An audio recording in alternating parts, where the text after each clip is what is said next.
امام مالک رحمۃ اللہ علیہ ان کا قیام چونکہ مدینہ طیبہ میں تھا، جب عباسیہ نے ابو العباس صفاح پہلا وہ شخص ہے جس نے جبرن لوگوں سے بیعت لی، چونکہ پہلی جنگ جو لڑی گئی مدتوں تک وہ آل بیت کی حمایت میں لڑی گئی۔ پہلے دونوں نے یہ ٹرائی کی کہ لوگ ہمیں بھی آل بیت کہیں، اب جناب پہلے دونوں یہ چاہا کہ ہمیں آل بیت مان لیا جائے، لیکن اہل بیت کون مانے؟ کوئی نہ مان سکا۔ پھر انہوں نے مولانا لوگوں پر جبر کیا کہ آپ ایسا کریں کہ جس وقت نبی پاک علیہ السلام کا نام لیں صلی اللہ علیہ وسلم کہیں، صلی اللہ علیہ وآلہ نہ کہیں، کیونکہ مسلم، بخاری، ترمذی، نسائی، ابن ماجہ، ابو داؤد یہ 6 کتابیں ہیں جو کینونائز کی گئی۔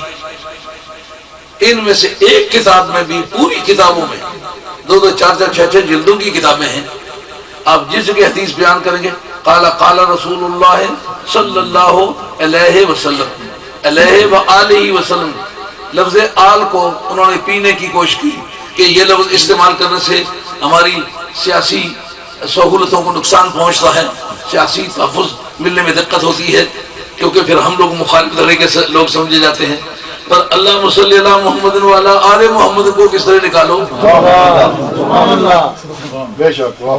پوری مسلم اور بخاری بھری ہوئی ہے، اور اس وقت کے تمام محدثین پر یہ پابندی عائد کی گئی۔ تو استاد امام احمد حنبل جو ان کے استاد ہیں، ان کی کتاب کو کیوں کینونائز نہیں کیا گیا؟ سبحان اللہ۔ مسند امام احمد حنبل میرے اس وقت کتب خانے میں موجود ہے، ان کے استاد ہیں امام عبد الرزاق، یمن کے رہنے والے ہیں، 10 جلدوں کی کتاب ہے، میرے کتب خانے میں اوپر موجود ہے، اس سے بخاری بھری ہوئی ہے اس کی روایتوں سے۔ یہ کیا وجہ ہے؟ وہ بخاری میں روایتیں ہیں تو معتبر ہیں، مصنف عبد الرزاق میں ہے تو غیر معتبر ہیں۔ انہوں نے ٹھہرایا کہ میں اس خاندان کی مذمت کرتا ہوں، اس لیے کہ ہم نے جنگ جو لڑی تھی وہ اہل بیت کے لیے لڑی تھی، ان کے لیے نہیں لڑی تھی۔ ان کا زبان کو بند کرو، ان کا زبان کٹ تو سکتی ہے پر بند نہیں ہو سکتی۔ انہوں نے پکڑ کے حضرت امام مالک رحمۃ اللہ کو جیل میں ڈال دیا۔ آج آل بیت رسول سے غداری کرنا اور اپنے آپ کو مولانا سمجھنا، میں سمجھتا ہوں یہ بڑا ایک ایسا کام ہے کہ مشرق کا دعویٰ کرتا ہے، رخ مغرب کی طرف کر کے دوڑا جا رہا ہے۔ اب حضرت امام مالک رحمۃ اللہ علیہ نے جیل کی تلخیاں دیکھی، جیل میں رولے ایک عمر سیدھا شخص جسے ساری کتاب اللہ اور سنت رسول اللہ میں ساری زندگی خرچ کی تھی، وہ آدمی آج جیل میں ہے۔ جس آدمی نے بے وضو سرکار کا نام نہیں لیا وہ آج جیل میں ہے۔ جو سرکار کے شہر میں کبھی بے وضو چلا نہیں وہ آج جیل میں ہے۔ جس آدمی نے سرکار کے شہر میں اپنے شعور کو پہنچنے کے بعد کبھی پیشاب نہیں کیا وہ آج جیل میں ہے۔ جس آدمی نے نبی پاک علیہ السلام کے گنبد خضرا پر حاضری دینے کے لیے جب گیا تو جوتے اتارے، پھر جوتے پہنے ہی نہیں، آج کے بعد جوتے نہیں پہنتے۔ یہ سرکار کا شہر ہے۔ وقت آیا کہ حضرت امام مالک رحمۃ اللہ تعالی علیہ کو انہوں نے سزا دینے کے لیے آپ کے بازو کس کے باندھ دیے۔ بعد میں پوچھا اب طبیعت کیسی ہے؟ اب جناب بازو ناکارہ ہو گئے، ان کا جو جملہ ناکارگی سے پہلے کہا تھا آج پھر وہی جبرن تم نے بیعت لی ہے، بیعت المکرہ باطلۃ، جبرن بیعت لی جائے بیعت نہیں ہے۔ اس لیے تم جن کے خلیفہ بنتے ہو تم حجامت والے خلیفہ بن سکتے ہو۔ اب جناب اس پر دیکھا کہ یہ آدمی باز نہیں آیا، آپ کے بازو کھینچ کے نکال دیے گئے۔ اب جناب بازو نکل گئے اور لوہے کے داغ دے کر کے آپ کا خون بند کیا گیا۔ بعد میں پوچھا گیا ان کا جو بات کل کہی تھی وہ آج بھی کہتا ہوں۔ یار اتنی انہانس قسم کی پنشمنٹ انسانی تاریخ میں کبھی سنی ہے؟ اتنا ٹارچر تو کیوں؟ آل بیت کی حمایت میں معلومات بغض آل بیت بھی ایک ایسی برائی ہے جو سینے میں پیدا ہو جائے پھر اس کو قیامت کا کوئی شعور نہیں رہتا، نہ اسے یہ یاد رہتا ہے کلمہ کس کا پڑا ہوا ہے، قیامت کے میدان میں کس کی بارگاہ میں کھڑا ہوں گا۔ جس کو یقین تھا وہ موت کی 4 دیواریوں پر سے پھانتا ہوا، جس نے obstacle اس کے راستے میں آ رہے جمپ کرتا ہوا گزرتا چلا جا رہا ہے، اس نے بتا دیا کہ مشکلات کی دیواریں اہل اللہ کے راستے میں جب آ جائیں عشق و محبت کی جشتیں لگاتے ہوئے اپنی منزل کو بڑھتے ہی چلے جاتے ہیں۔ اس کے بعد انہوں نے ایسا کیا کہ امام مالک رحمۃ اللہ کا منہ کالا کیا، منہ کالا کر کے آپ کو بازاروں میں پھرایا آپ فرماتے ہو مسلمانوں جو مجھے جانتے ہو میں امام مالک ہوں، وہ تو جانتا ہی ہے، جس کو نہیں پتا میں خود بتاتا ہوں میں امام مالک ہوں۔ یہ میرا منہ کیوں کالا کیا گیا ہے؟ میں محبان آل بیت میں سے ہوں، میں آل بیت کے دھڑے پر ہوں۔ انہوں نے جبرن جو لوگوں سے بیعت لی ہے، میں سمجھتا ہوں جو خاندان نبوت کے ہاتھ پر ہم نے بیعت کی تھی کہ آپ کے ساتھ ہو کے لڑیں گے، جب تک آل باطل سے نجات نہیں ہوتی آپ کا ساتھ دیں گے، اور آپ آل رسول ہیں، سرکار کے ممبر پر بیٹھ کے آپ اپنی حکومت بھی چلائیں گے، آپ اپنا دینی سلسلہ بھی چلائیں گے، ہم دونوں کے قائل ہیں۔ نبی پاک علیہ السلام کے اسوہ حسنہ کے مطابق آپ لوگوں کی زندگی ہے، ہم آپ کے تابعدار ہیں، غلام ہیں۔ وہ ہم نے بیعت کی ہوئی ہے اپنی مرضی سے، یہ بیعت لی جا رہی ہے جبرن، اور یہ جنگ ہم لڑے تھے آل بیت کے لیے، اور یہ جنگ جو ہے اس کا کریڈٹ جو ہے عباسیہ نے لے لیا ہے، یہ جابر اور ظالم ہے، یہ غاصب ہے، اس لیے ان کی بیعت منعقد نہیں ہوتی۔ سبحان اللہ۔ اب جناب انہوں نے کہا جو منہ کالا ہونے سے پہلے بات کہی تھی نا، آج منہ کالا ہونے کے بعد بھی ہوگا۔ ہم لوگ تو معمولی لوگ ہیں، کتنی بڑی عزت والا انسان ہوگا۔ پورا افریقن کنٹری کے جتنے مسلمان ہیں جو حضرت امام مالک کا نام لیتے ہیں، امام دار الہجرہ، دار الہجرت کا امام ہے، اور کسی بھی امام کو مدینہ طیبہ میں زندگی گزارنے کا موقع نہیں ملا۔ اب حضرت امام مالک رحمۃ اللہ علیہ سرکار کے گنبد خضرہ شریف پہ حاضر ہیں، کہتے ہیں یا رسول اللہ صلی اللہ تعالی علیہ وسلم، یہ عاجز و گنہگار آپ کو یاد ہوگا ایک مرتبہ مدینے کی حدود میں پیشاب کرنے لگا، خیال آیا ممکن ہے سرکار یہاں سے گزرے ہوں، اٹھ بیٹھو، جا کے حدود مدینہ سے باہر پیشاب کیا پھر زندگی میں۔ آپ کے شہر میں یا رسول اللہ پیشاب نہیں کیا، گھوڑے پر آپ گھوڑوں کے تاجر تھے، آپ اپنے وسائل سے زندگی گزارتے تھے، کسی کے ملازم نہیں تھے، ان کے شاگردوں کے شاگرد قاضی تھے، مگر انہوں نے کسی کی قضا قبول نہیں کی۔ من وجد الاحسان فقط تقید، آدمی کسی کا احسان پالے تو گردن جھک جاتی ہے، برا یہ گردن خدا اور اس کے رسول کی بارگاہ میں جھکنے کے لیے، اہل باطل کے سامنے جھکنے کے لیے نہیں ہے۔ 18 گھوڑے آپ کے استبل میں تھے، آپ کو خیال آیا کہ یہ سرکار کا شہر ہے، سرکار اس شہر میں چل کھڑے ہوں گے، جہاں سرکار پیدل چلے ہم وہاں گھوڑے پر سوار ہوں۔ چھلانگ لگا کے نیچے آ گئے، کہتے مولا کریم میرے استبل میں جتنے گھوڑے صدقہ کرتا ہوں آل مدینہ پر، میرا یہ گناہ معاف کر دے جو تیرے محبوب کے شہر میں گھوڑے کی سواری کی۔ ایک مرتبہ جوتا اسی عذر سے آپ نے اتار دیا، مولا کریم اب جوتا نہیں پہنتا، اس لیے کہ یہ سرکار کا شہر ہے۔ آپ سرکار کی بارگاہ میں کھڑے ہوتے ہیں، لیکن یا رسول اللہ میں نے آپ کا کبھی بے وضو نام نہیں لیا، آپ کی بے وضو حدیث نہیں پڑھی، آج وہ وضو والے اعضاء امام مالک کے پاس نہیں ہے، یا رسول اللہ پھر میری یاد جانا ملاقات قبول فرمائی ہو، میری کوتاہیوں سے درگزر فرمائی ہو۔ میں نے آپ کے نوازوں کے ساتھ وفا کرنے کے لیے اپنی جان کی بازی لڑا دی، پر ظالموں نے مجھے قتل نہیں کیا، مجھے زندہ رکھ کے مجھے ٹارچر کیا ہے، اذیتیں برداشت کر گیا ہوں، پر مدینے والے راضی ہو جائیں۔ امام ابو حنیفہ رضی اللہ عنہ نے کہا کہ یہ تمہارا طریقہ کار غلط ہے۔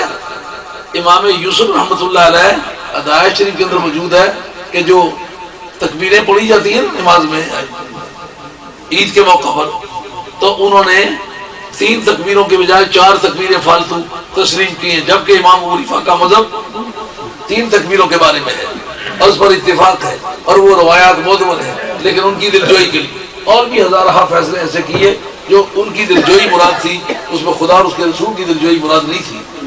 تو نتیجہ یہ نکلا کہ امام یوسف رحمۃ اللہ علیہ انتہائی مقدس شخص ہو کر حضرت امام ابو حنیفہ کے ترازو پر پورے نہ تل سکے۔ مجھے کوئی اعتراض نہیں ہے، لیکن امام ابو حنیفہ رضی اللہ عنہ کو اعتراض تھا۔ اب جناب انہوں نے عباسیہ نے امام ابو حنیفہ کا مذہب چھوڑا، شافعی مذہب کے لوگ بن گئے۔ اب جناب ان سے کوئی پوچھے سبق تو سارے پڑھے امام احمد حنبل سے، حنبلی کیوں نہیں ہوئے؟ پڑھا امام احمد حنبل سے، امام حضرت امام بخاری ان کے شاگرد، امام مسلم ان کے شاگرد، اور دوسرے ائمہ جو ہیں یا براہ راست ان کے شاگرد ہیں یا امام بخاری کے شاگرد ہیں۔ پڑھا سارا جو ہے وہ حضرت امام احمد بن حنبل سے ہے، اور روایتیں ساری تمہاری جو ہیں اکثریت اگر ان کی جائے تو وہ مسند امام احمد حنبل ہے اور مصنف عبد الرزاق ہے۔ تو جب ان کی مجاز کی حدیثوں کی ان کتابوں کی ہے تو جن کتابوں سے تم نے استفادہ کیا ہے، جن استادوں سے پڑھا ہے، وہ مذہب تمہارا کیوں نہیں ہے؟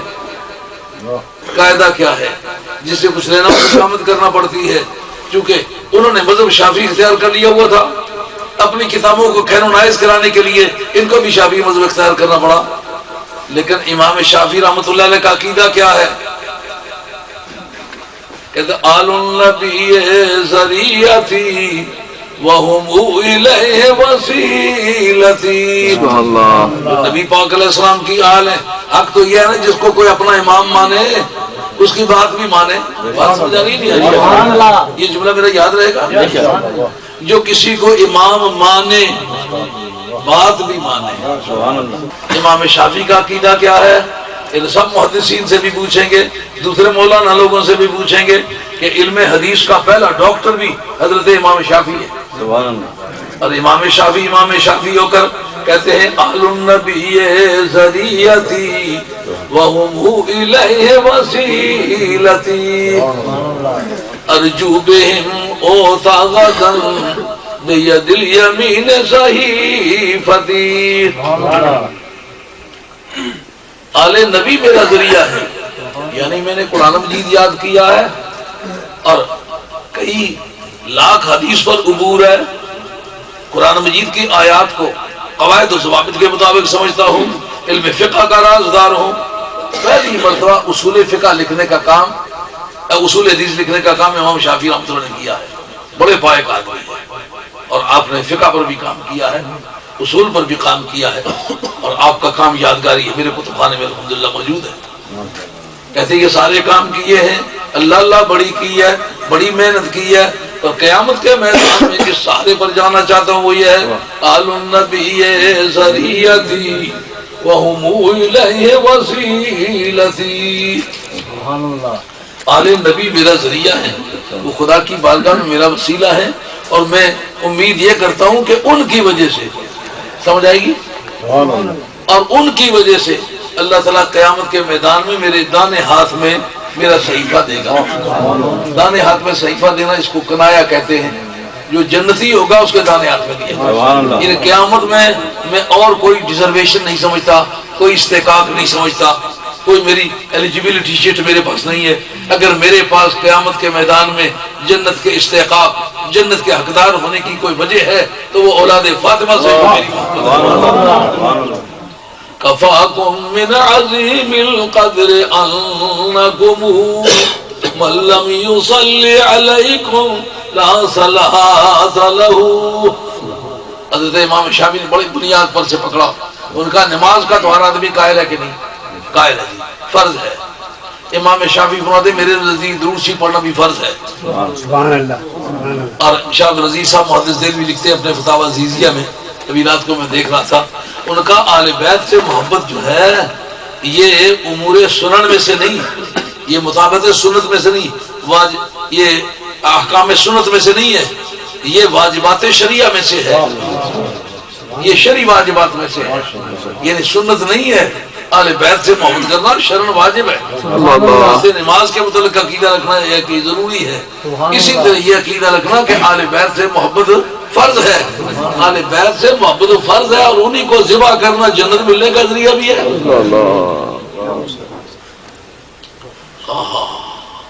آپ فرماتے ہیں کہ اے خاندان نبوت، تمہاری عزت کی اس سے بڑی کیا شہادت ہو سکتی ہے کہ جو آدمی تم پر درود نہ پڑے اس کی نماز ہی نہیں ہوتی۔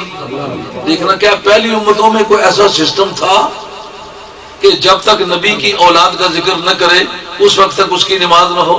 میری اطلاع اگر غلط نہیں ہے تو میں بڑے یقین سے کہہ سکتا ہوں سابقہ امتوں میں یہ کوئی سسٹم نہیں تھا کہ نماز کے اندر کسی نبی کے خاندان کا ذکر کیا جائے۔ امام راضی تو بڑے چھوٹے ہتھیاروں میں اتراتے ہیں، کہتے ہیں جس کا نام نماز ہے یہ حضور کے باپ داداؤں کا ذکر ہے، یہ حضور کی ذات کا ذکر ہے، یہ حضور کی اولاد کا ذکر ہے۔ سمجھے یہ بات؟ ایک مرتبہ دھیان کرو، وقت بڑے نازک مرحلے میں ہے۔ یا سرکار کے اصول کا ذکر، یا سرکار کے فروع کا ذکر، یا سرکار کی ذات کا ذکر، یا سرکار کی جڑوں کا ذکر، یا سرکار کی شاخوں کا ذکر، یا سرکار کی ذات کا ذکر۔ اب وہ کیسے کہ جب کہا اللہ صلی علی محمد، سرکار کی ذات آ گئی نا، وعلی آل محمد سرکار کی شاخیں آ گئی نا، کما صلیت علی ابراہیم سرکار کی جڑیں آ گئی نا. کہا نبی پاک علیہ السلام کی جڑوں، شاخوں اور ذات تینوں کا ذکر نہ کرے تو پکا بے ایمان ہے، نماز اس کی ہوتی نہیں، پھر مسلمان ہونے کا کیا چانس. اہل بیت کی بات کو مانو. دور حاضر کا مولوی اور آج سے 4 صدیاں پہلے بھی اسی ذوق کے لوگ گزرے ہیں، کیونکہ کوئی 555 برس تک لگاتار دشمنان اہل بیت کی حکومت رہی ہے. جتنے مولوی ہیں وہ ان کے زیر اثر رہے ہیں، اس لیے مولوی کے اثرات کو سمجھنا یہ محدث کی ڈیوٹی ہے. یہ جو شرح ہے نا، نبراس کی شرح، اس کے حاشیے پر صفحہ نمبر 5 پر لکھا ہوا ہے کہ پورے علم حدیث میں سیاستہ کی کسی حدیث میں ذمہ داری سے کہتا ہوں، قال رسول اللہ صلی اللہ علیہ وآلہ نہیں ہے، صلی اللہ علیہ وسلم ہے. علیہ کیوں کہ کاٹا ہے، حالانکہ سرکار کا فرمان لا تصلوا علیہ صلاۃ بطرا، دم کٹا درود مجھ پر مت پڑھو. پوچھا دم کٹا کس کو کہتے ہیں؟ کہا جس میں میرے اوپر صلاۃ تو ہو، میری آل پر نہ ہو. جب یہ حدیث شکا بھی ہے، معتبر بھی ہے، مستند بھی ہے، محتج بھی ہے، تو پھر اس پر عمل نہ کرنے کی کیا وجہ ہے؟ تو جنہوں نے آل بیت کا نام درود میں لینے کو بند کر دیا، انہوں نے پھر باقی باتوں کا بھی دباؤ میں ڈالا ہے. قال سمعت النبی صلی اللہ علیہ وسلم یقول انا وعلی وفاطمۃ والحسن والحسین فی قبۃ تحت العرش. 5 تن پاک جو ہیں ہم ایک گنبد میں رہتے ہیں، ظاہری دیکھنے کو کہیں بھی رہتے ہیں، لیکن میں علی فاطمہ حسن حسین ایک گنبد میں رہتے کہتے ہیں. یہ سب بچپن فی انہم آل بیت الرحمہ ومادن العلم وانہم لا یقاس بہم احد. اہل بیت کے ساتھ کسی کو برابر نہیں سمجھا جاتا. یہ علامہ دہلوی کی مسند الفردوس کے اندر یہ حدیث موجود ہے، حضرت انس اس کے راوی ہیں. اور یہی بات امام احمد بن حنبل نے مناقب امام احمد حنبل میں کہی ہے. یہ مسند الفردوس ہے، یہ لائیں، اس کے اندر یہی حدیث نور ہے. صحیح بخاری میں 6318 نمبر حدیث جو تسبیح فاطمہ والی حدیث ہے، 33 دفعہ سبحان اللہ، 33 دفعہ الحمدللہ اور 34 دفعہ اللہ اکبر. اس حدیث میں امام بخاری نے مولا علی اور فاطمہ کے ساتھ کمبائنڈ لکھا ہے علیہ السلام، ان دونوں پر سلام ہو. سیدہ فاطمہ کے اوپر جو چیپٹر باندھا ہے نا امام بخاری نے، اس پہ بھی لکھا ہے فاطمہ علیہ السلام. اور صرف امام بخاری نہیں، امام ابو داود نے سنن ابی داؤد کے اندر 4646 نمبر حدیث میں لکھا ہے علی علیہ السلام، مولا علی کے ساتھ. کم از کم 12 جگہ ابو داؤد میں علی علیہ السلام ہے. اور بخاری میں ایک اور حوالہ ہے 3748 حسین علیہ السلام، امام بخاری نے لکھا ہے. اور بخاری اور ابو داؤد نہیں، صرف ترمذی میں آپ آ جائیں 3774 نمبر حدیث سیدنا حسن و حسین کے نام کے ساتھ کمبائنڈ طور پر امام ترمذی نے لکھا ہے علیہ السلام، ان دونوں پر اللہ کی سلامتی ہو. تو سر یہ اہل سنت کے ائمہ، امام بخاری، امام ابو داؤد، امام ترمذی، کافی ہیں والے. ویسے تو اور بڑے بعد کے ائمہ بھی ہیں، لیکن یہ تو مین سٹریم کی ہماری کتابیں ہیں جن کے اندر انہوں نے اہل بیت کے ناموں کے ساتھ علیہ السلام یا علیہ السلام لکھا ہے. اور یہ تو میں نے علیہ السلام کی بات کی، یہ رضی اللہ عنہ کے اوپر بھی انہوں نے دھوکہ دیا ہوا ہے. آپ بخاری مسلم باقی حدیث کی کتابیں کھولیں، اکثریت جگہ آپ کو صحابہ کے ناموں کے ساتھ رضی اللہ عنہ ملے گا ہی نہیں. بعض جگہ ملے گا، اکثریت جگہ نہیں ملے گا. اور کوئی توہین نہیں شمار کی جاتی تھی اس کو. پروٹوکول ایک ہے وہ دروشی والا، وہ جامعہ ترمذی میں حدیث ہے کہ کنجوس ہے وہ شخص جس کے سامنے میرا ذکر ہو اور مجھ پر درود نہ پڑے. اللہم صلی علی محمد وعلی آل محمد، مولا علی نے روایت کی یہ حدیث. اور دوسری حدیث جو ترمذی میں بھی اور حاکم میں ڈیٹیل کے ساتھ ہے کہ نبی علیہ السلام جو 3 دفعہ سیڑھیوں کے سٹیپس چڑھے تو اس میں پہلے سٹیپ پہ حضرت جبرائیل نے کہا کہ آپ آمین کہیں کہ برباد ہو جائے وہ شخص جس کے سامنے آپ کا ذکر ہو اور وہ آپ پہ درود نہ پڑھے. اللہم صلی علی محمد وعلی آل محمد. بس یہ پروٹوکول صرف درود شریف کے حوالے سے ہے، باقی کسی کے لیے نہیں ہے. تو صحابہ کرام آپس میں مجھے بتائیں جب کوئی فوت ہو جاتا صحابی اس کو رضی اللہ عنہ کہتے تھے؟ ذرا دکھائیں گے اس حدیث میں. بخاری مسلم میں آتا ہے سیدنا عمر کی میت پہ جو حضرت علی نے تعریف کی تھی حضرت عمر کی، تو اس میں الفاظ ہیں رحمہ اللہ، اللہ ان پر رحم کرے. وہ آپس میں ایک دوسرے کو رحمہ اللہ کہتے تھے. رضی اللہ عنہ کہنا جائز ہے، محدثین نے استعمال کیا ہے، اور یہ صرف صحابہ کا پروٹوکول نہیں، آپ کسی کو بھی کہہ سکتے ہیں. اگر آپ کو یقین نہ آئے تو آپ المحند علی المفند پڑھیں، اس میں انہوں نے علماء دیوبند 14ویں صدی کے علماء کو رضی اللہ عنہم کہا ہوا ہے. جی رضی اللہ عنہم لکھا ہوا ہے، علماء دیوبند رضی اللہ عنہم. علمی جب ڈسکشن ہوگی پھر وہ مانیں گے. ویسے فرقہ واریت کریں گے، بریلویوں کو کہیں گے یہ جی شیخ عبد القادر جیلانی کو رضی اللہ عنہ کہتے ہیں، یہ تو صحابہ کے ساتھ خاص ہے. تو المحند میں آپ نے کیوں لکھ دیا رضی اللہ عنہم علماء دیوبند کو؟ شیخ عبد القادر جیلانی کے بھی 800 سال بعد جو لوگ آ رہے ہیں، وہ پھر علمی ڈسکشن ہے اور جائز ہے. امام شافعی رحمہ اللہ تعالیٰ نے کتاب الام میں امام حنیفہ کو رضی اللہ تعالیٰ نے لکھا ہے، حالانکہ وہ تبع تابعی تھے، صحابی تو نہیں تھے نا.